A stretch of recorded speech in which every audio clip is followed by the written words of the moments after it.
Will property auctions ever return to being in the ballroom, or are they going to stay online? And what does that mean for you and I as property investors? After the COVID-19 crisis, many property auction houses adapted their game very, very quickly and moved property auctions online.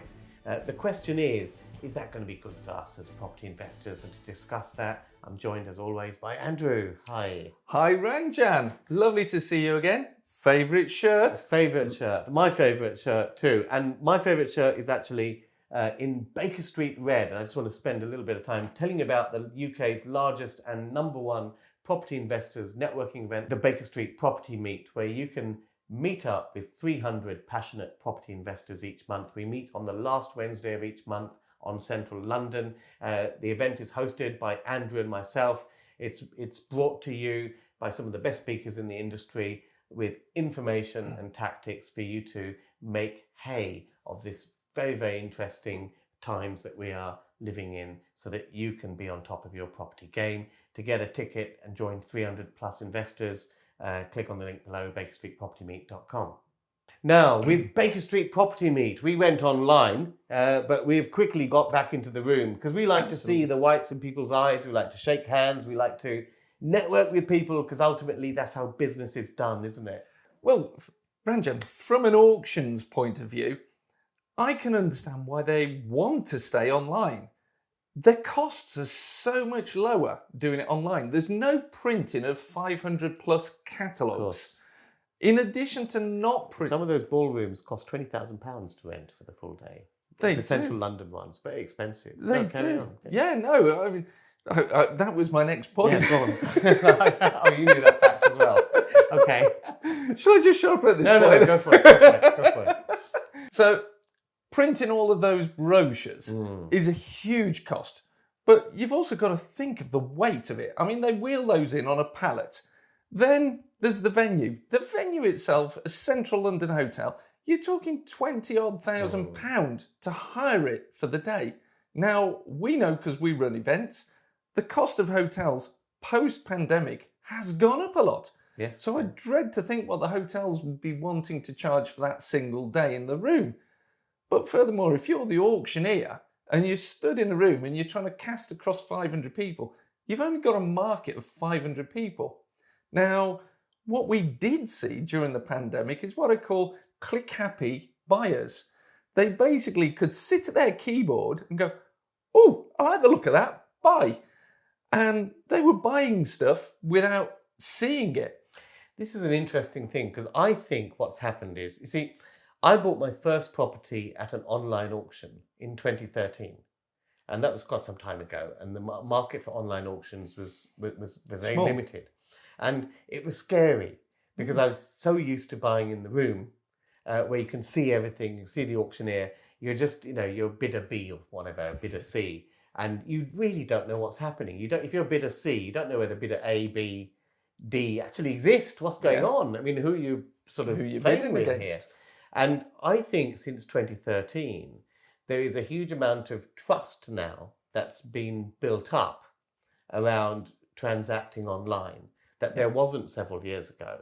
And when this pandemic hit and people had to change, it wasn't that the market had to change, but I think the audience was more receptive to doing transactions like this online. Well, I would actually agree with you that the audience were there because there are other online auctions that have become very popular and people are buying online hundreds of thousands of items a day. Now, we are talking a higher ticket item, but I think with the property market, there was actually not a consumer or a buyer resistance, but a business resistance from the auctioneers because we've always done it like this and we're not quite sure if it would work. And there was a bit of jobs protectionism staying in the room because they needed more people to man that room. So, I've got a department. We all know what it's like. We've worked in large corporates and advised strategically on how to operate those businesses. And a lot of it is about keeping teams and departments and budgets and feeling a bit of status. Now, that's not necessary. We want efficiency, we want speed, we want transparency. and we want to get on and do deals. It's a bit of theatre as well. I mean, the guy with the auctioneer's hammer is going to be a little bit out of business. But I think from the property investor's standpoint, what I've found is, I mean, I've been attending property auctions for the last 20 years, and it's been one of the ways I've learned. Because when I am interested in a property, if I get outbid, I'm outbid for two reasons. One, the guy who's outbid me is a plonker. And the other reason is that the guy who's outbid me has got a better plan than I had for the property. And what I want to do is find out which one of those it is. Because, so I would, if I'm outbid, I would go up and shake hands and congratulate the winning bidder, talk to them and literally try to find out what they're doing with it. To find out, are they a plonker or have they got a better plan? If they've got a better plan, I learn from it. Well, I think there is a third category as well that you've missed there. And often you'll find owner-occupiers on commercial or motivated home buyers who see the dream of something, will just bid whatever. Absolutely, you're right. Because when I said plonker, you don't know whether they have a hidden motivation. You're absolutely right. I mean, again, this was from talking to the winning bidder. I was looking to buy a commercial property and I was outbid. And I thought the guy paid silly money. The guy who won it had owned the restaurant next door, and simply wanted to extend into it. And it was far cheaper for him to get extra covers by doing that than to open up a restaurant somewhere else. So it always made sense for him to overpay. But if I don't know the reason why he's overpaid, how can I learn and value properties in the future? And I will lose out on that now going online. Oh, you'll absolutely lose out going online from that bit of learning. But one of the things people can do, and one of the things we do, is we're connected with auctioneers, we're connected with buyers at auctions and sellers. And they can learn by connecting with us and either meeting us on the Commercial Mastermind program, picking our brains, or down at the Baker Street where we hang out every single month. We'll get back to the video in just a moment. What is the most exciting opportunity in property right now? And that is repurposing defunct commercial buildings to residential use. Now, most people don't really know where to start, what to look for, and how to exploit these opportunities. And that's why I've prepared 90 minutes of free training for you to get you started on this wonderful journey. You can register for this free training at property-workshop.com. Join me on that free training, and I'll leave you to enjoy the rest of the video. From the auctioneer's point of view, of course, they can actually stage auctions quite more frequently, because some auctions take place once every quarter. Now they can do once every couple of months. Well, I would agree with you on that. And what we can actually observe is certain months of the year, you tended to go a bit quiet and a bit flat. What we're seeing is in the run-up to the stamp duty holiday ending, instead of having just one auction, they slipped in an extra one. So they handled more inventory. And when we look at it from an inventory point of view, their catalogues, in my opinion, and I haven't fact-checked this, but the catalogues seem to be getting bigger, if I'm not mistaken. I mean, is that your experience? You're seeing bigger catalogues? It's a mixture. I think because people know that they can get it into an auction reasonably quickly, because there's never one that far away, it's a route and avenue that's more available. I think there's no doubt that it's attracting more buyers. From the auctioneer's point of view, it's attracting more. But there's some things that I don't like, but it's attracting more buyers, because if there are 100 lots in a sale, and if I'm only interested in one lot number 55, I've got to go there all day, spend a day in London just for one lot. Whereas if I am doing it online, my time commitment is far less. So in the old days, I would have to be interested in 5 or 6 lots with the view of just I'm happy getting any one of them to be bothered to go to the auction. Whereas now you can put in the time, even if you're just interested in one. Well, you can bid up from your phone, so you're never without your auction bidding capability on your phone. I mean, if I look at a property that I was looking at this month, it was in Auction House, it was in Coventry, and it was a carpet shop. It was co-run with Lovitz. Now, that was an interesting lot because I worked out it was on the market, I think, guided at 400, and I thought, yeah, it'll go to about 6. That's where I'm happy to go to. And it sold for almost £1 million. But when I went round and did an inspection on that property, there was £100,000 worth of bill to pay to remove the asbestos roof, which was broken and leaking water in. And it was being sold by the National Trust. And the commercial lease they'd entered into, and if you're from the National Trust, I urge you, go and get yourself some smarter lawyers, because it wasn't an FRI lease, it wasn't an IRI lease, it was a lease for the space with no management charges and no cost for repairing the superstructure or repairing their own bits. It was bonkers. So somebody has paid nearly £1 million for a building that, just on the roof alone, there's about £100,000 bill just to remove that. But what you're saying is that there is more of a chance of people overpaying online. Totally. I wonder, though, because I think what you're saying is people get carried away with the mouse. But in the old days, and I mean, just a couple of years ago, by the way, if you're liking this video, just smash the subscribe and hit the bell icon so you get notified when we upload new videos. And tell us whether you agree or disagree. But in the old days, you'd go to an auction, of course, and you could just be impulsive. Mm-hmm. So I could just see lot number 52 and just bid on it. Yeah. There and then. And sometimes people did. People will see Frank has bid for it. Oh, that must be good then, so I'll bid for it. And people used to do that. Now you've got to pre-register, you've got to submit all your ID, you have to put a 10k deposit, or you have normally have to put a deposit down for each lot. So it's very premeditated. So that impulsive overbid purchase, there's less of a chance of that happening now. In theory, there's less of a chance. In theory, but my personal view is people are, I know I've got clients, they live in America. They're not going and viewing these. They're looking at whatever the auctioneer is presenting and just taking it as read. Now, for example, with that particular lot, if they're in America, and I know not many people actually went to view that. Now, there must have been more than one bidder bidding in order for it to have got to where it did as a finishing point. But we also know that the auctioneers know when people are about to bid, because of the mouse hovers over the hotspots within the screen.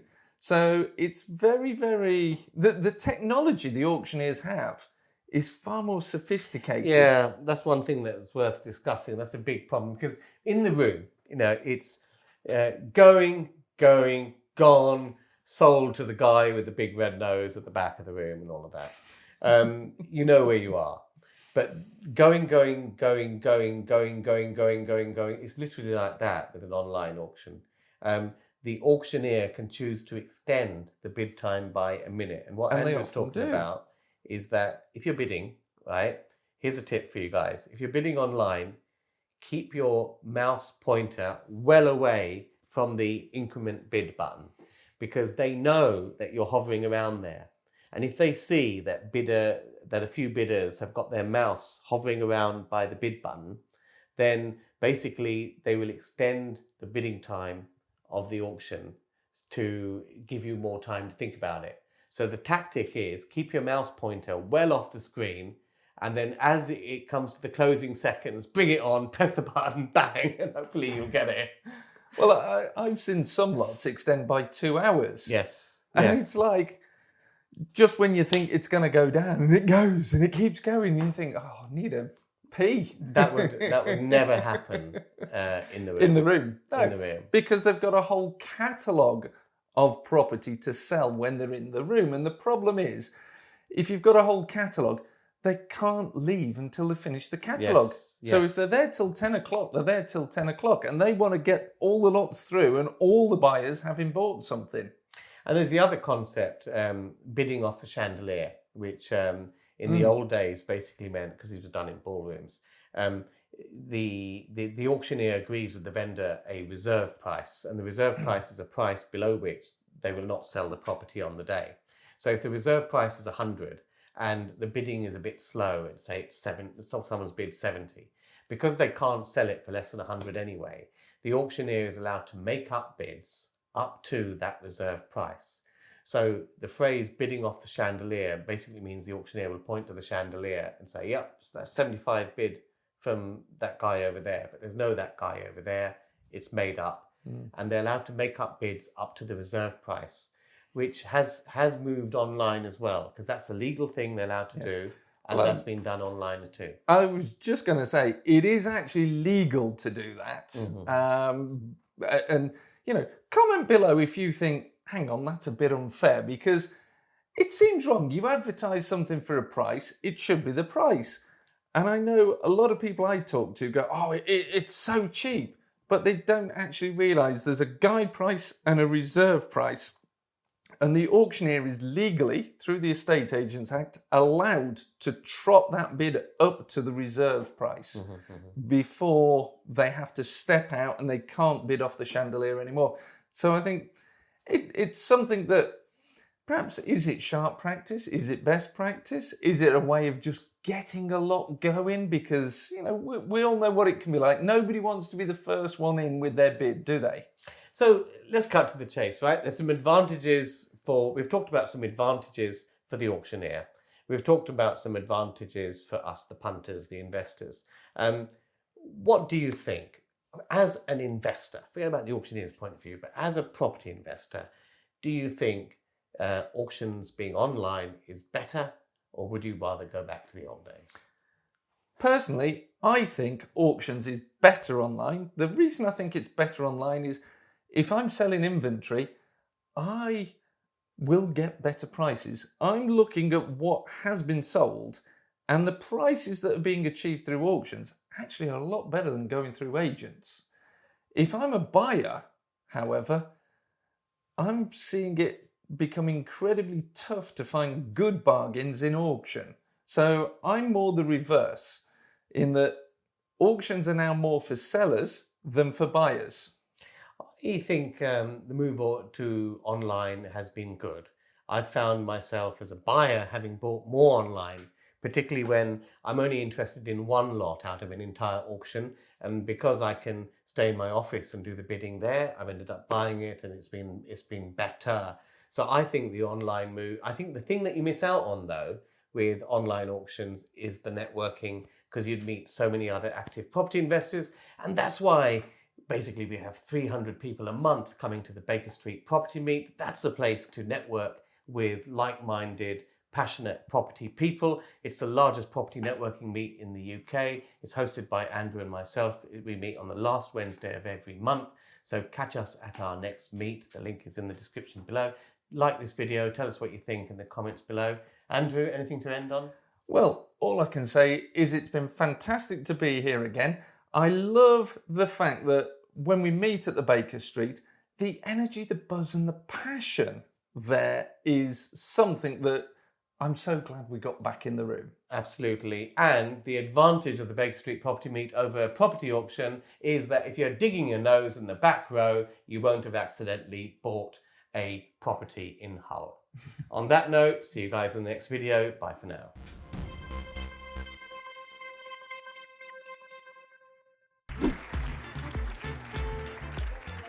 You live in the USA. I do live in the You're over USA. here on business. Yes, I am. And you've made a special trip to come here to the Baker Street Property Meet. The quality of people here is better than quite a lot of the other meets. Come all the way from California, and one of the reasons why I'm here, to meet like-minded people, other investors, build my network, and continue learning and growing in the property industry. I found it's quite informative, and I can meet a lot of amazing people, so I keep coming. Great knowledge in a great environment with like-minded individuals.